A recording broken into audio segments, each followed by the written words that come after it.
Polri telah melakukan rekonstruksi kasus bentrokan aparat kepolisian vs Laskar FPI yang menewaskan 6 orang pengawal Rizik Syihab pada Senin, tanggal 14 Desember tahun 2020, dini hari.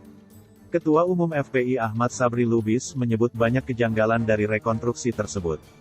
Yang dinilai janggal itu kayaknya hampir banyak yang janggal, kata Sabri usai menjalani pemeriksaan di Mapolda Metro Jaya, Jakarta, Selasa, tanggal 15 Desember tahun 2020. Sabri mengatakan kejanggalan tersebut seperti klaim polisi kalau pengawal Rizik tersebut melakukan penyerangan lebih dulu kepada aparat. Padahal, ia mengklaim ada saksi mata yang memberikan kesaksian berbeda. Sedangkan kita ada saksi mata yang lihat langsung, mereka digiring keluar dari mobil sudah dalam kondisi yang 2 sekarat 4 dikeluarkan. Tidak ada perlawanan, penyerangan, tidak ada saling baku tembak seperti dituduhkan. Ini saksi yang kita terima, ungkapnya. Lebih lanjut, Sabri pun berharap segera dibuat tim investigasi independen untuk mengusut kasus tersebut.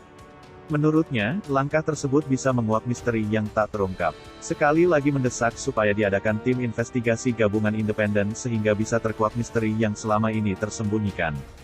Sekarang 6 Laskar FPI dibunuh di jalanan dengan alasan macam-macam bisa jadi nanti kena, tandasnya. Rekonstruksi bentrok polisi vs Laskar FPI berlanjut di lokasi ketiga yakni res area tol Jakarta Cikampek KM 50. Di lokasi ini, Laskar FPI akhirnya menyerah usai terlibat baku tembak dan kejar-kejaran. Setelah aksi kejar-kejaran sepanjang bundaran Badami, tol arah Cikampek, mobil Chevrolet Spin yang dikendarai 6 Laskar FPI masuk ke res area KM 50 arah Cikampek. Di lokasi ini, Chevrolet Spin kembali berupaya kabur namun terhalang mobil orang yang hendak keluar dari res area. Momen ini dimanfaatkan oleh 4 polisi yang sebelumnya tertinggal untuk menyergap Laskar FPI yang ada di mobil Chevrolet Spin.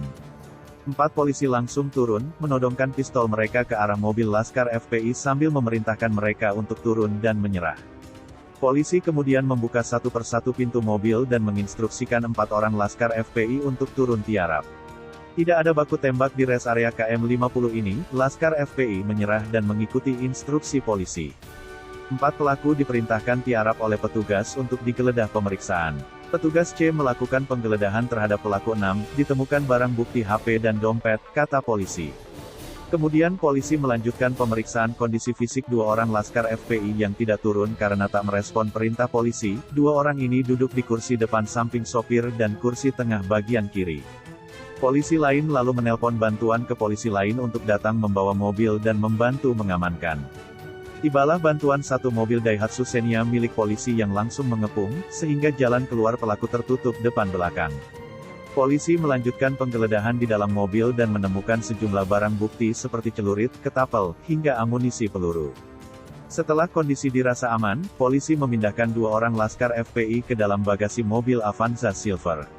Keduanya diangkut oleh masing-masing 2 orang polisi dalam kondisi sudah tak sadarkan diri. Polisi kemudian memanggil jasa towing untuk mengangkut mobil Chevrolet Spin yang sudah dalam kondisi rusak akibat kejar-kejaran. Dan 4 lainnya yang masih tiarap diperintahkan untuk masuk ke dalam mobil polisi Daihatsu Xenia untuk diamankan. Mereka kemudian bergerak menuju arah Cikampek, dan polisi kembali melanjutkan rekonstruksi ke tempat kejadian keempat yakni di KM 50,2 tol Jakarta Cikampek.